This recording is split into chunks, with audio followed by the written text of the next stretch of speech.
Les doy nuevamente la bienvenida a esta serie de estudios bíblicos que tratan acerca de la vida del apóstol Pablo. En esta ocasión vamos a estar tratando un asunto realmente importante también de su vida que tiene que ver con la formación espiritual y a todos los otros niveles que experimentó el apóstol Pablo para después llegar a ser precisamente eso, un apóstol de Jesucristo a los gentiles. En nuestros días hoy, cuando hablamos de formación de un creyente, pues automáticamente pensamos en una institución académica. Tenemos que ir a cursar estudios de teología en alguna institución, cuanto más reconocida mejor. Nos vamos a encontrar aquí pues que realmente esta es una idea que no se adapta exactamente a la realidad bíblica y debemos de examinarla con cuidado.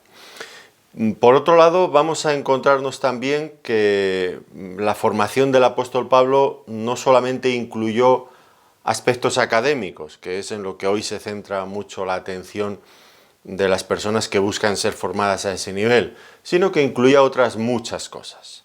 Y de todo esto es de lo que tenemos que hablar, porque realmente cuando vemos la vida del apóstol Pablo, desde el momento en que el Señor le llamó para ser un misionero, un apóstol suyo, pues ya tenemos la fuerte impresión de que antes de ser enviado había sido formado, había sido preparado cuidadosamente y en muchas áreas de su vida. Esto es de lo que tendremos que tratar hoy. Miren cómo se lo dijo el Señor por medio de Ananías, aquel hermano que fue a verle una vez que él había recobrado, para que recobrara la vista cuando él había visto al Señor en el camino de Damasco. Estoy hablando ahora de Hechos de los Apóstoles, capítulo 9, versículo 15. Y dice ahí, el Señor le dijo, ve, le dijo a Ananías, ve, porque instrumento escogido me es este, en referencia al apóstol Pablo, para llevar mi nombre en presencia de los gentiles, y de reyes, y de los hijos de Israel. Noten bien, instrumento escogido me es este. Y vamos a ver que efectivamente pues, el Señor había preparado este instrumento de antemano. Y en esta preparación había muchos detalles que escapaban a lo que él podría haber decidido. Eran cuestiones que él había recibido, pues vamos a decirlo así, por imposición. No era algo que él hubiera mostrado preferencia o hubiera tenido la opción de elegir una u otra cosa, no. Me refiero, por ejemplo, a cuestiones tales como el momento en que él nació, el lugar en el que nació, la familia con la que se crió, el tipo de educación que recibió. Estas y otras muchas cuestiones que vamos a ir abordando a lo largo de este estudio, pues sirvieron de una manera asombrosa para formar a este hombre que más tarde sería un instrumento para llevar el Evangelio a los gentiles. Y él lo decía en ocasiones, tenía esa misma convicción que en el pasado había tenido el profeta Jeremías, cuando en Jeremías capítulo 1, versículo 5, dice allí Jeremías, lo busco en un momento,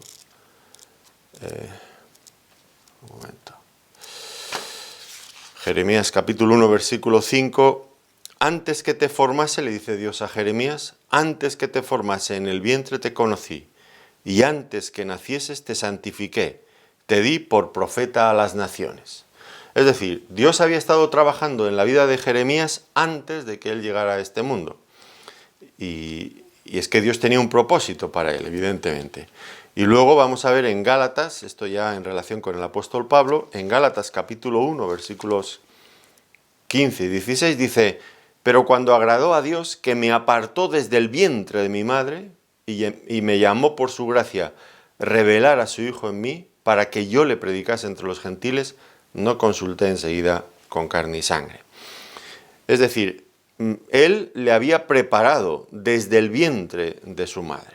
Y esto puede sonar un poco exagerado, pero, por ejemplo, detalles como el lugar de su nacimiento, la familia en la que nació, pues guardaban relación directa con esa preparación. Antes de que él naciera, Dios ya estaba tomando decisiones en cuanto a Pablo. En todo caso, vamos a ir viendo a lo largo de este estudio, que dividiremos en dos partes por amor al tiempo, pues que la formación de Pablo no se llevó a cabo de la misma forma que, por ejemplo, se había llevado la formación de los otros apóstoles. ¿Y por qué digo esto? Bueno, porque en principio Dios tenía propósitos muy diferentes para cada uno de ellos. Y por lo tanto, tampoco las circunstancias, la forma en la que se llevó a cabo su formación podría ser igual. Pensemos por un momento, por ejemplo, en los apóstoles. Ellos, ¿cómo conocieron al Señor Jesucristo? Bueno, lo conocieron realmente como un hombre en principio, el carpintero de Nazaret. Pero claro, evidentemente, según fueron pasando las semanas, los meses, le iban conociendo más, empezaron a acompañarle en sus viajes, y aquel que habían conocido como el carpintero, que sí, que parecía un rabino bastante hábil explicando la palabra, ellos, por último, llegaron a darse cuenta, fuera toda duda, de que él era el mismo Hijo de Dios, el Rey de Israel, el Mesías esperado, y por fin lo vieron en su gloria, después de haber resucitado de entre los muertos.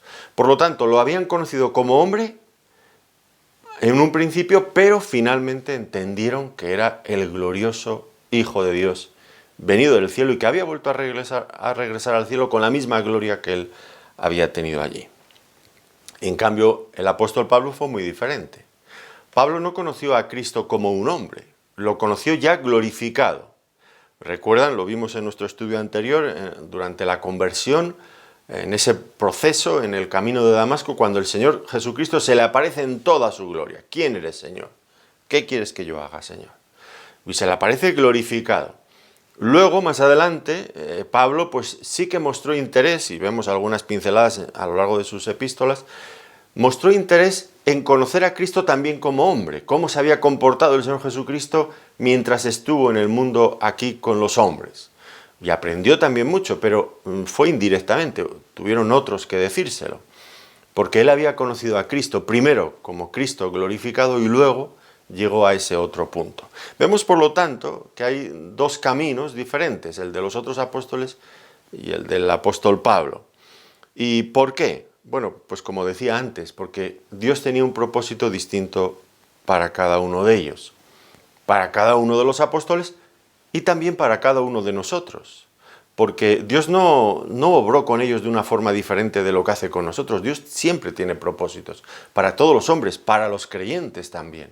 Y Dios va trabajando en nuestras circunstancias, incluso antes de que vengamos a este mundo, porque tiene grandes propósitos para la vida de cada uno de nosotros.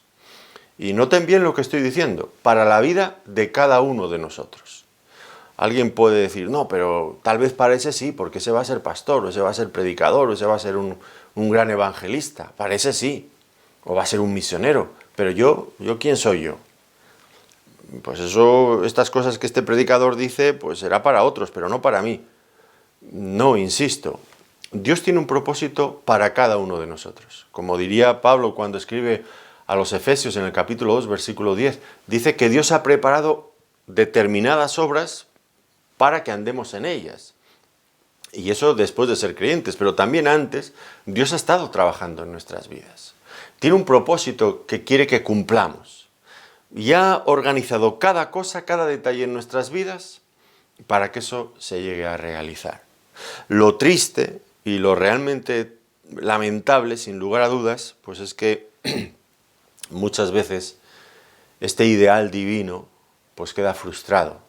Y no queda frustrado por lo que Dios deja de hacer, que Dios hace todo lo necesario, sino queda frustrado porque nosotros no aceptamos lo que Él quiere en nuestras vidas, no ponemos diligencia en averiguar lo que Él planea para nosotros, no desarrollamos los dones que el Señor nos ha dado, no nos capacitamos adecuadamente en aquellas cosas que deberíamos de tomar interés y iniciativas, y entonces, pues, nuestra falta de disposición, nuestras malas decisiones, nos impiden llegar a ese ideal divino que Dios tiene para cada uno de nosotros.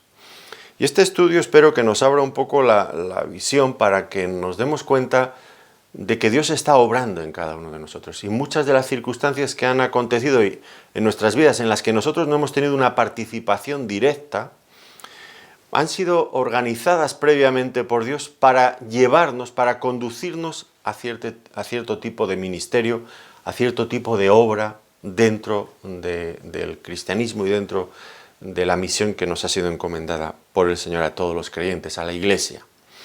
Y que seamos capaces de verlo, porque muchas veces lo que hacemos es quejarnos de aspectos de nuestra vida que no nos gustan. Y Pablo tal vez tendría también sus razones para quejarse, pero finalmente creo que este hombre entendió bien cómo todas esas cosas estaban facilitándole, habían sido puestas allí por Dios para facilitarle llegar a esa meta propuesta por Dios. Pues que nosotros seamos capaces también de ver todo esto. Aquí simplemente vamos a ver la vida del apóstol Pablo, pero ya nos van a dar datos y pinceladas, nos van a dar pistas de lo que seguramente Dios está queriendo hacer en nosotros. Y ver nuestras propias vidas en oración nos puede ayudar a descubrir también el camino que Dios quiere que sigamos.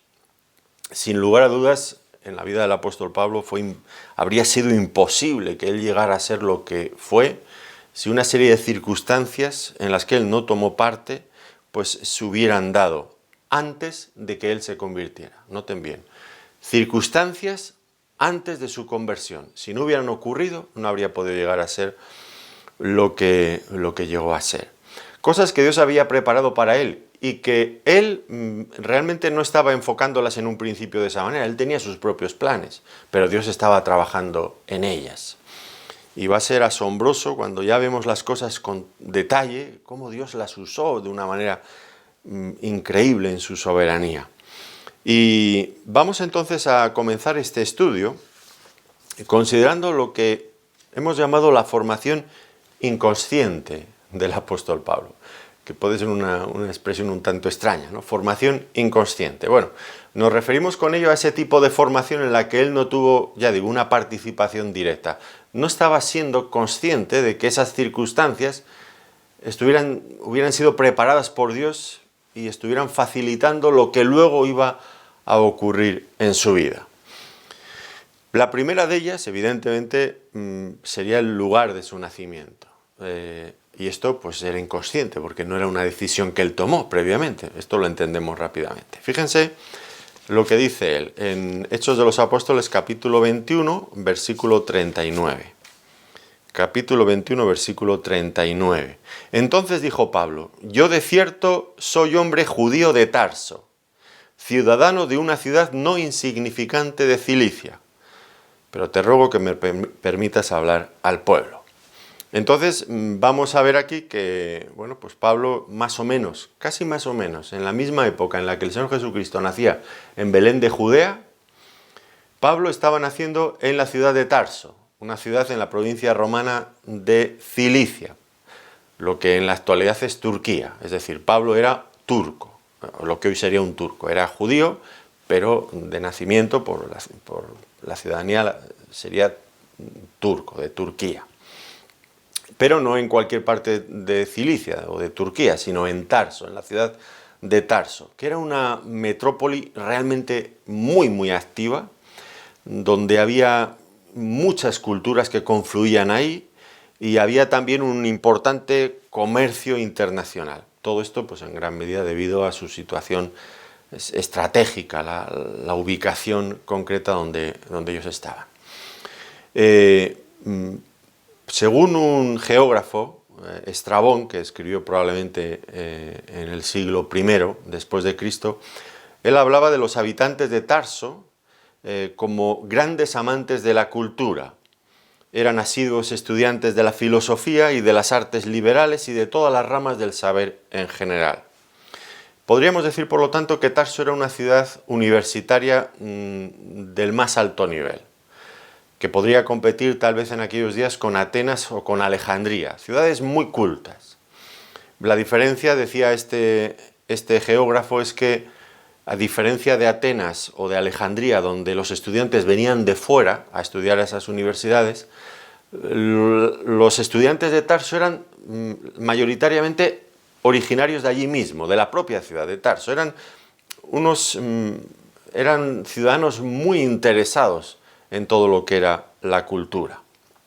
Así que el Señor hizo que él naciera en ese lugar, un lugar de confluencia de culturas, un lugar donde había mucho interés en el saber de aquella época.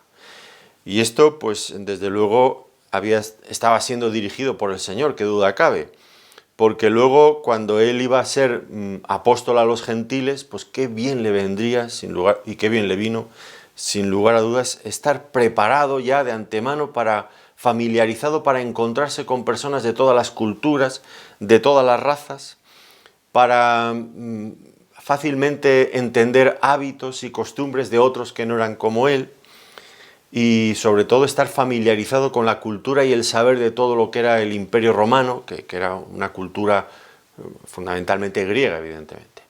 Pues Pablo, sin que él se diera cuenta, había nacido y había sido colocado precisamente en ese lugar estratégico, que era el ideal para el ministerio que luego más adelante él tendría que llevar a cabo. Segunda cosa en la que él tampoco participó fue que él tenía la ciudadanía romana. Vamos a Hechos capítulo 22, versículos 25 al 28, allí con el tribuno en Jerusalén. Capítulo 22, versículo 25. Pero cuando le ataron con correas, Pablo dijo al centurión que estaba presente: ¿os es lícito azotar a un ciudadano romano sin haber sido condenado? Cuando el centurión oyó esto, fue y dio aviso al tribuno diciendo: ¿qué vas a hacer? Porque este hombre es ciudadano romano. Vino el tribuno y le dijo: dime, ¿eres tú ciudadano romano? Él dijo: sí. Respondió el tribuno: yo con una gran suma adquirí esta ciudadanía. Entonces Pablo dijo: pero yo lo soy de nacimiento. Ciudadano romano. La ciudadanía romana, que en principio pues era concedida exclusivamente a los ciudadanos libres de Roma, pues luego cambió la cosa en la medida en que el imperio iba extendiendo sus fronteras, se iba haciendo más poderoso y llegó a ser, la ciudadanía romana llegó a ser algo que se concedía también a personas influyentes de ese imperio. No a cualquier persona, sino a personas influyentes del imperio. No sabemos, esto es una verdadera incógnita, cómo una familia judía de esta ciudad de Tarso pues pudo llegar a conseguir esta distinción tan excepcional, la ciudadanía romana. En todo caso, volvemos a lo mismo.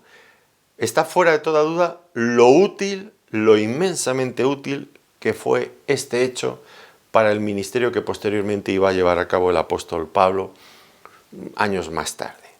El hecho de tener la ciudadanía romana, pues por supuesto le confería cierta reputación y una posición social en cualquier lugar donde él llegara dentro del Imperio Romano, que en ese momento era muy amplísimo, muy amplio. Y tenía más privilegios. Por ejemplo, lo que acabamos de leer aquí, no estaba permitido que un ciudadano romano fuera azotado sin haber sido previamente juzgado. Eso por un lado. También se le permitía hablar y defenderse a sí mismo ante un tribunal de justicia romano.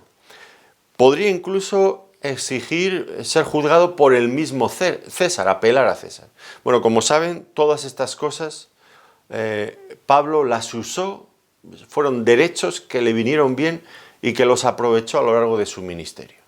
Y que le permitió llevar el evangelio, por ejemplo, a gobernadores, a reyes, incluso al mismo César, porque finalmente apeló al César. Fíjense, algo que él no había decidido, la ciudadanía romana, qué cantidad de puertas le abrió para circular con garantías, con seguridad por todo el Imperio Romano y poder llevar el evangelio a lugares que cualquier otro de los apóstoles difícilmente podría haber llegado. No digo que no fuera imposible, no fuera posible, pero muy difícil. Pero Pablo tenía todos esos derechos que le concedían de manera natural el hecho de que fuera ciudadano romano. La tercera cosa, y no menos importante, fue su herencia judía. Y Pablo no había decidido dónde iba a nacer, tampoco decidió la ciudadanía que iba a tener, y mucho menos pues el tipo de familia a la que iba a pertenecer. Y aquí se nos dice que, vemos a lo largo del texto, de los textos bíblicos, que él pues pertenecía a una familia judía, y no una familia judía de cualquier manera. Era una familia judía no de los judíos helenistas, de habla griega y de cultura bastante griega, que eran la mayoría de los judíos que estaban en la diáspora. Ustedes saben que había infinidad de judíos fuera de Israel y se reunían en sinagogas en distintos lugares. Pablo las visitaba constantemente en sus viajes misioneros, pero en esas sinagogas se hablaba griego, eran judíos helenistas. También sabemos por los Hechos de los Apóstoles que había algunas sinagogas de griegos dentro de Jerusalén, pues precisamente para ese tipo de personas que venían de la diáspora y estaban algún tiempo en Jerusalén. Bueno, ellos, como no hablaban arameo, pues se congregaban en ese tipo de sinagogas. Pero Pablo no era de esos. Aunque él había nacido en la diáspora, en Tarso, en una ciudad de Cilicia, fuera de Israel, su familia era una familia ortodoxa, una familia que se enorgullecía de ser hebreo de hebreos, no de los helenistas. Fíjense lo que dice en Filipenses capítulo 3, versículo 5. Filipenses capítulo 3, versículo 5. Circuncidado al 8º día, del linaje de Israel, de la tribu de Benjamín, hebreo de hebreos. En cuanto a la ley, fariseo. En cuanto a celo, perseguidor de la iglesia. Noten, hebreo de hebreos, es decir, que él era, aunque estaba en la diáspora, no de los judíos helenistas, sino de los exactamente igual de aquellos judíos que estaban en Jerusalén, en la capital. Además, fariseo, dice él. Y entendemos que el arameo, la lengua de estos hebreos de Jerusalén, pues era su lengua materna, la lengua que se hablaría en su familia. Y deducimos esto porque cuando el Señor se le aparece en el camino de Damasco, pues allí se nos dice, lo dice luego en Hechos 26:14, y es que el Señor le habló en arameo. Y también cuando estaba en las escalinatas, cuando le estaban apaleando en el templo, porque pensaban que había introducido allí algún gentil en la zona restringida para los judíos, pues le estaban apaleando, se enteró el tribuno, bajó rápidamente el centurión desde la Torre Antonia, que era una fortaleza romana anexa al templo, bajaron por unas escalinatas, lo sacaron lo llevaron como pudieron, y cuando estaban ya en las escalinatas, Pablo pide permiso al centurión o al tribuno para hablar al pueblo, y les habla en arameo. Y entonces, en ese momento, pues ellos automáticamente le prestan mayor atención, porque era un judío de los suyos, de los de allí, de pura cepa, de pedigrí, diríamos nosotros, ¿no? Era algo que le facilitaba relacionarse con los círculos más ortodoxos del judaísmo de aquel tiempo, la flor y nata del judaísmo. Su familia no solamente era de este tipo, sino que además, y en consecuencia, pues habían querido que Saulo, su hijo, pues se formara allí mismo, en Jerusalén. Por lo tanto, en algún momento de su juventud, pues fue enviado a Jerusalén para que se educara como fariseo, y no con cualquier persona, sino con uno de los principales maestros del judaísmo de aquel tiempo, un tal Gamaliel, que luego aparece en las Escrituras en varias ocasiones, de algunos consejos cuando se persigue a la iglesia, etc., ¿no? Pero se instruye con él. Fíjense en Hechos de los Apóstoles, capítulo 22, versículo 3, yo de cierto soy judío, nacido en Tarso de Cilicia, pero criado en esta ciudad, es decir, en Jerusalén, instruido a los pies de Gamaliel, estrictamente conforme a la ley de nuestros padres, celoso de Dios como hoy lo sois todos vosotros. Pues aquí tendría la influencia de este gran rabino de Gamaliel y pasaría años de su juventud aprendiendo cosas muy importantes, como se aprendía en aquel tiempo entre los judíos. En primer lugar, pues aprendería muchísimas cosas de memoria, de la palabra de Dios, de las tradiciones. Conocería, en esa época en la que la mente todavía funciona bien y retiene con facilidad las cosas, pues Pablo se instruyó, se formó en la palabra de Dios y aprendió de memoria muchísimas cosas.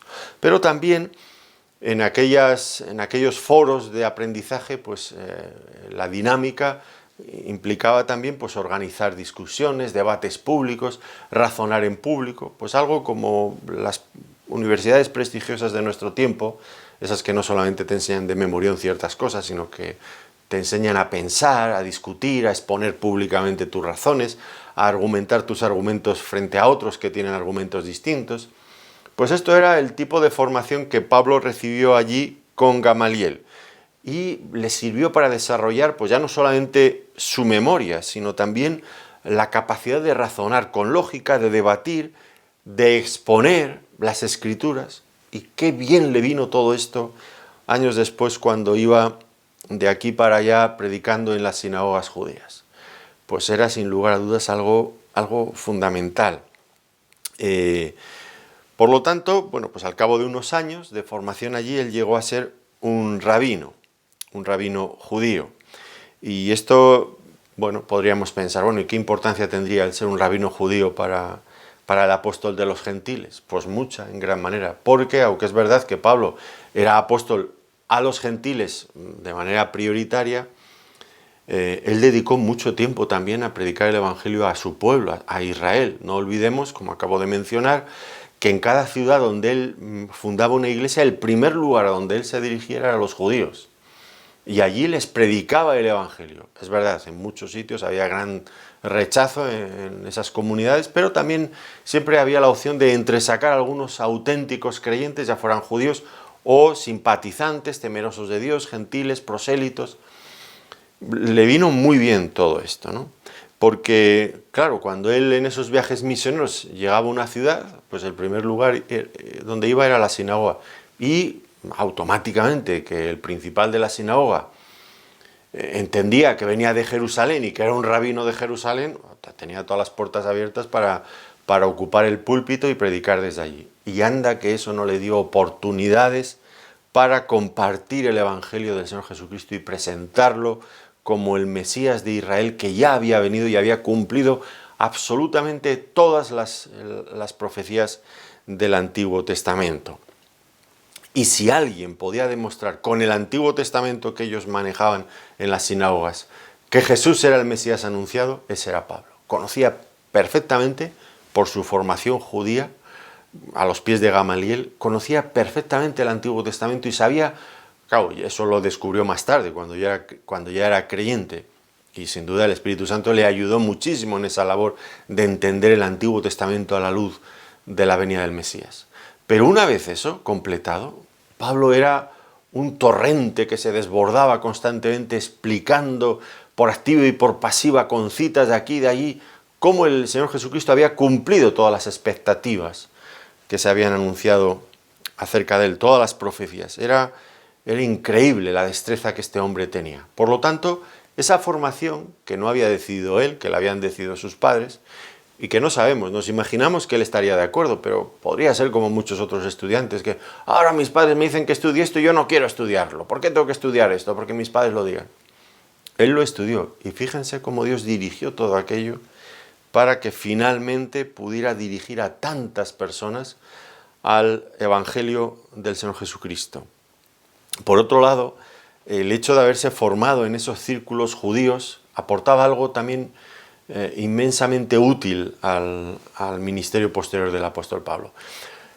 Él sabía por experiencia propia lo frustrante que era vivir en la ley. La ley lo único que lograba hacer era indicar el pecado y cargaba nuestras conciencias, decía Pablo, porque lo sabía perfectamente, él se había criado en ese ambiente, cargaba con nuestras conciencias con esa culpabilidad de la ley insatisfecha, la ley quebrantada. Y él sabía que la ley era un camino, una carretera cortada, un camino que conducía a un precipicio y no te ayudaba en nada. Esa sensación frustrante y constante de estar intentando agradar a Dios por medio del cumplimiento de los mandamientos de la ley de Dios y siempre fracasando, era algo que Pablo había descubierto. Eso lo revela luego en Romanos, en el capítulo 7. Dice, yo me sentía bien hasta que descubrí la ley. Y la ley fue una bofetada terrible que me tiró por tierra. yo me sentí irreprensible en cuanto a todo lo que era el judaísmo, pero cuando llegué a la ley, especialmente al 10º mandamiento, no codiciarás, y eso me destrozó, me derrumbó por completo.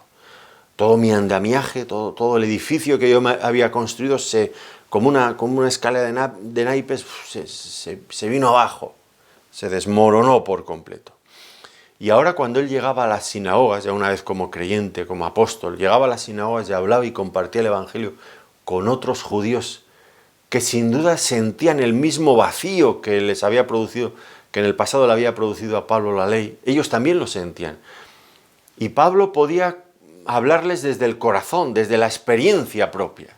Y esto le ganaría infinidad de conversaciones y de amistades y de convertidos, personas que los podría llevar al Evangelio de Cristo. Esto lo entendemos fácilmente. A mí me ha pasado infinidad de veces que igual encuentro personas que les intento compartir el Evangelio, pero tienen una serie de vivencias o de experiencias o de formación que para mí pues me resulta lejana, desconocida tal vez, o que he oído de lejos. Pero qué bueno es cuando una persona, un creyente que ha pasado por lo mismo, que viene de ese mismo círculo, de ese mismo ambiente, le empieza a predicar el Evangelio. Hay una conexión inmediata, hablan el mismo lenguaje, pero esa persona tiene una capacidad estupenda para llevar al otro que no es creyente al Señor. Y esto pues lo sabemos. Y Pablo tenía eso que le permitía compartir el Evangelio con los judíos. Por supuesto era una experiencia también válida para los gentiles, porque todos nosotros, aunque no hayamos sido educados en esa instrucción férrea a la ley, pues entendemos lo que es la conciencia y la carga que pone sobre nosotros la culpabilidad, el sentido de fracaso de no haber llegado a alcanzar la meta propuesta por Dios en su ley. Por otro lado, como otra de las ventajas de haber sido educado con Gamaliel en ese ámbito, pues era que él conocía muy bien las Escrituras. Y luego, como escritor y como pensador cristiano, todo fluía con una naturalidad, pero a raudales, en la mente de Pablo. Muchas veces, si ustedes están familiarizados a leer a Pablo en sus epístolas, se darán cuenta que cuando escribe muchas veces, escribe en citas, va mencionando una y otra cita de memoria, claro, de un lado del Antiguo Testamento, del otro. Quizás muchas veces no son totalmente textuales, pero menciona unas y otras y entiende, lo que hoy en día muchos comentaristas que critican tanto a Pablo no comprenden, entiende el contexto en el que la cita ha sido sacada.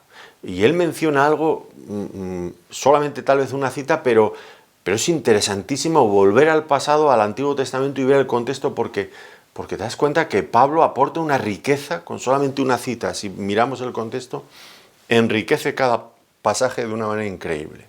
Pablo es un hombre que conoce, que maneja con una fluidez, con una destreza tal el Antiguo Testamento que sin lugar a dudas, ya sea que él estuviera predicando, que estuviera escribiendo, pues estaba trazando la palabra de Dios de una forma clara que convencía, que tenía el poder para presentar al Señor Jesucristo como el Mesías esperado de una manera extraordinaria. Y esto lo notaban sin lugar a dudas sus oyentes. En cuarto lugar, otro aspecto que él tampoco probablemente decidió fue su oficio. Hechos de los Apóstoles, ahora el capítulo 18, versículo 3. Dice allí, y como era del mismo oficio, cuando se junta con Priscila y Aquila, como era del mismo oficio, se quedó con ellos y trabajaban juntos, pues el oficio de ellos era hacer tiendas. Y luego, pues vemos que esto le vino también muy bien. En cuanto a esta cuestión, decía que probablemente no la decidió él, sino sus propios padres, que tal vez ellos mismos eran de ese oficio, aunque de esto no nos habla la palabra de Dios. Pero entre los judíos era una cosa obligada, que cualquiera que fuera la profesión a la que se fuera a dedicar una persona, por ejemplo en el caso del apóstol Pablo, pues estaba siendo educado para ser rabino. No obstante, en la cultura judía de aquel tiempo, cada persona tenía que aprender un oficio. Y el oficio designado para él, por sus padres, fue el de hacer tiendas de pieles de cabra, y esto era muy útil. Bueno, y debería seguir siendo útil también para nosotros como padres en el día de hoy. Había un dicho judío que decía: el que no enseña a su hijo un oficio es como si le enseñara a ser ladrón. Y cuánta sabiduría hay detrás de todo eso. Bien que no es un proverbio bíblico, pero es en fin, creo que es útil. Un oficio, que se sepa hacer algo para ganarse la vida. Bueno, él hacía, como digo, tiendas de pelo de cabra. Y una vez más, ahora lo vemos esto desde la perspectiva del tiempo, una vez que ya él era apóstol de Jesucristo a los gentiles. Y notemos la conveniencia increíble de este oficio para el ministerio que Pablo desarrolló después. ¿Por qué? Bueno, pues porque era un oficio que le permitía precisamente eso, una vida errante como la vida de un apóstol a los gentiles. Aquí en Hechos de los Apóstoles, capítulo 18, llega a Corinto, bueno, pues allí monta su taller en la plaza probablemente del pueblo o en algún lugar de la ciudad, en algún lugar donde estaban los de su gremio, pero lugares donde la gente transitaba, pasaba por allí. Y bueno, pues cuando había que compraría unas pieles allí o con sus herramientas, con sus útiles, allí haría las tiendas, lo que fuera. Se trasladaba a otra ciudad, se llevaba sus herramientas, donde llegara, pues compraría, se aprovisionaría de los materiales necesarios y otra vez emprendería su negocio. Al mismo tiempo que eso le permitía hablar con todos los transeúntes, con las personas que se acercaban allí para averiguar, o a los que él les preguntara, o con los que él entrara en contacto por mil y una razón. En todo caso, era un oficio ideal para ir cambiando de lugar. Y esto pues fue estupendo. Y tenía una segunda ventaja, no menos importante, y es que le permitía sostenerse a sí mismo e incluso, porque parece que era hábil y muy trabajador, le permitía sostener también a sus colaboradores, a su equipo misionero, cuando estaban con él. Y digo que esto era muy conveniente por varias razones. A veces porque no llegaban las ofrendas. Y él decía: sé vivir con mucho y sé vivir con poco. Estoy acostumbrado a ambas cosas. Todo lo puedo en Cristo que me fortalece, dice en el capítulo 4, creo que es de Filipenses. Sabía vivir de las dos maneras, pero cuando había que arrimar el hombro y ponerse a trabajar, no se le caían los anillos, que decimos nosotros. Se ponía a trabajar y punto. Y sostenía a su equipo misionero. Habría que trabajar mucho, porque no olvidemos que trabajaba en eso y al mismo tiempo predicaba en las sinagogas, en la iglesia, formaba iglesias, formaba colaboradores, atendía cartas. En fin, increíble lo de este hombre. Yo no sé, no entiendo la capacidad de este hombre. Era increíble lo que él pudo llegar a hacer en unos cuantos años de ministerio. Ahora, qué bueno era también poder sostenerse a sí mismo y sostener a su equipo. Y era importante porque en los lugares nuevos, cuando llegas predicando el Evangelio, si lo primero que haces es empezar a pedir ofrendas a las personas para tu propio beneficio, ya empiezan a sospechar, por lo menos aquí en España, empiezan a sospechar: este no es trigo limpio, este viene buscando lo que todos buscan, el dinero, a ver cómo nos engaña y sacarnos el dinero. Y Pablo pues no les daba que hablar a las personas, porque su conducta era intachable. Él mismo se sostenía en muchas ocasiones para poder predicar el Evangelio gratuitamente sin añadir cargas adicionales a las personas que lo escuchaban. Qué importante. Y todo ello porque sus padres le habían enseñado un oficio, además de haberle enseñado una profesión. Le estaban enseñando para ser rabino. En quinto lugar voy a mencionar algo que tal vez muchos no piensen que forme parte de su formación, pero vamos a ver que sí, creo que sí, vaya. Me refiero ahora al hecho de que Pablo en aquella época fue perseguidor de la iglesia. Y eso también fue utilizado por Dios para su formación. Miren algunos detalles, déjenme por favor que lo explique, o que lo intente explicar. Miren en Gálatas, él lo dice en Gálatas capítulo 1, versículos 13 y 14, dice: porque ya habéis oído acerca de mi conducta en otro tiempo en el judaísmo, que perseguía sobremanera la iglesia de Dios y la asolaba. Y en el judaísmo aventajaba a muchos de mis contemporáneos en mi nación, siendo mucho más celoso de las tradiciones de mis padres. Y luego en Filipenses, capítulo 3 y versículo 6, dice, en cuanto a la ley, en cuanto a celo, perseguidor de la iglesia. En cuanto a la justicia que es en la ley, irreprensible. Por lo tanto, esto ya nos da la idea de que cuando sus padres lo enviaron a Jerusalén para que se formara como rabino, a los pies de Gamaliel, pues no era de esos estudiantes desganados, que bueno, sus padres lo mandan allí y él hará luego lo que le dé la gana.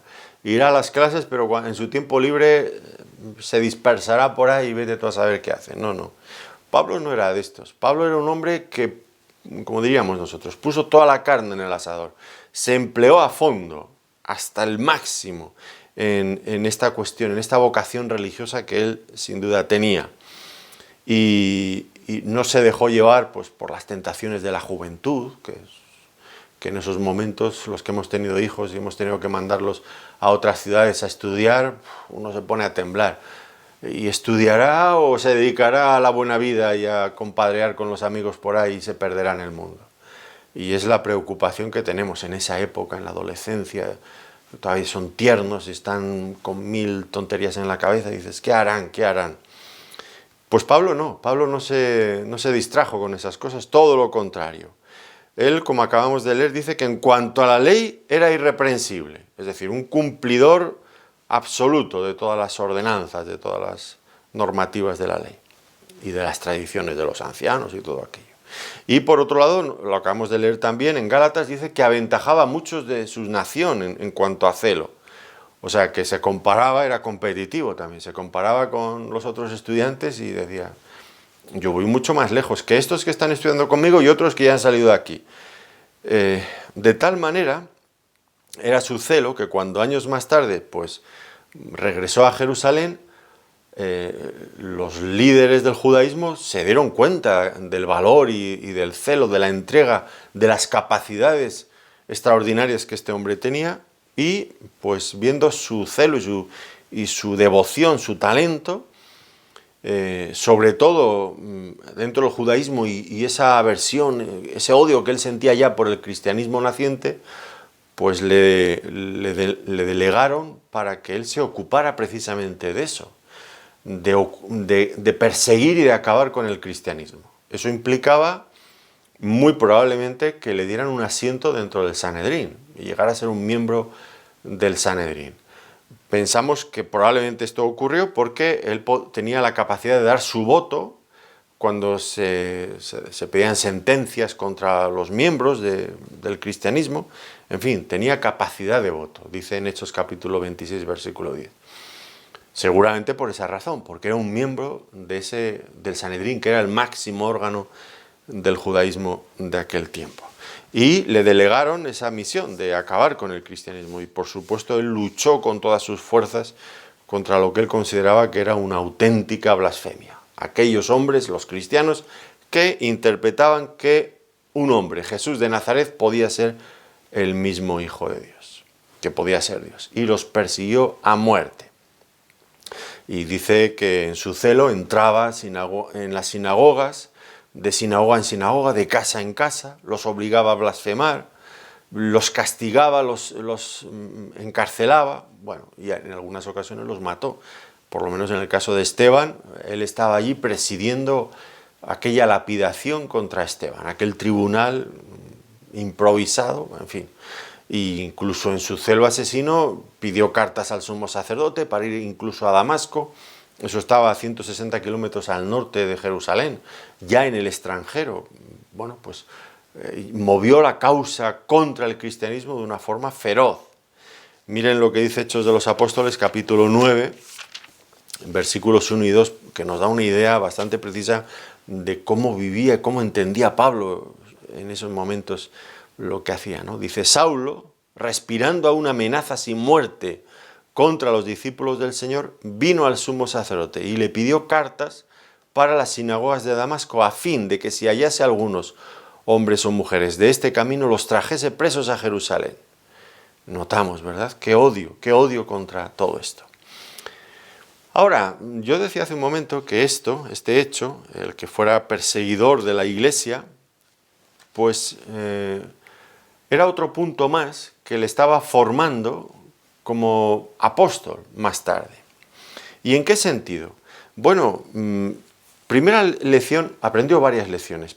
Primera lección que él tuvo que aprender fue que precisamente a raíz de la persecución que él emprendió contra el cristianismo, eso fue el origen, inconsciente por parte de Pablo, él esperaba todo lo contrario, pero su persecución contra Esteban, la iglesia de aquel tiempo, fue el origen de uno de los grandes avivamientos del cristianismo de aquel tiempo. Porque hasta ese momento los cristianos habían estado encerrados en Jerusalén, centrados en el templo y no pensaban en nada más. Pero el hecho de que Pablo persiguiera aquel día a la iglesia en Jerusalén les obligó a salir fuera.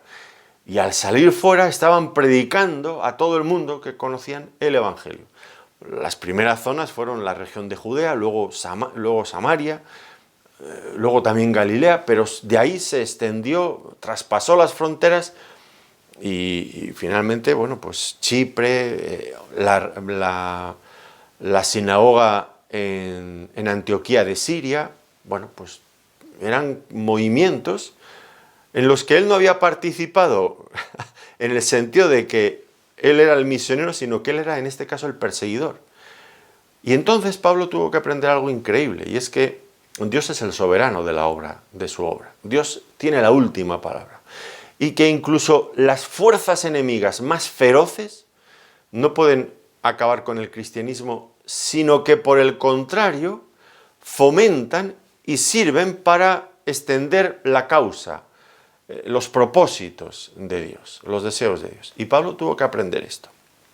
Y esta experiencia de Pablo iba a ser muy importante en el futuro. ¿Por qué razón?